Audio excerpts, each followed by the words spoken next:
Le bien commun, c'est ce qui nous permet de vivre ensemble, par-delà nos différences, nos histoires, nos situations, nos localisations géographiques différentes. Moi, je défends l'idée que nous n'avons pas simplement la volonté ou l'impératif moral de soutenir ceux qui ont moins de chance que nous, ou ceux qui sont dans des pays pauvres.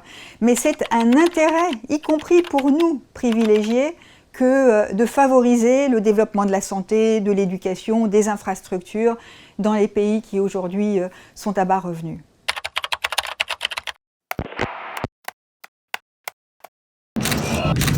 Le bien commun, il devrait s'imposer à tous. Parce que, encore une fois, la planète est finie, la planète est une.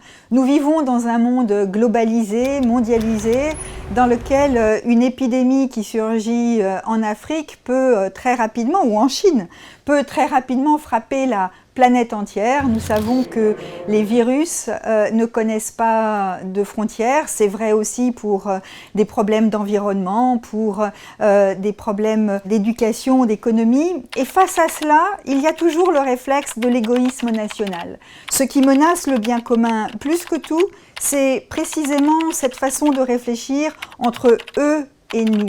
Il faut que nous pensions désormais que nous, c'est la population du monde, même s'il y a des différences évidemment, même s'il ne s'agit pas de dire que chacun aura tout de suite le même niveau de vie, vivra dans les mêmes conditions. Mais c'est l'idée fondamentale que l'égoïsme est contraire à nos intérêts. Et malheureusement, dans les périodes de crise comme celle que nous vivons, les sentiments de solidarité ont volé en éclats très vite face à la menace. C'était à celui qui sécuriserait le plus vite ses propres doses de vaccins, sans penser que si on ne vaccine pas dans les pays africains, dans les pays latino-américains ou asiatiques, eh bien l'épidémie risque de nous revenir en boomerang. Donc l'égoïsme, la vision à courte vue, les intérêts mercantiles évidemment, sont ce qui aujourd'hui menace le plus le bien commun.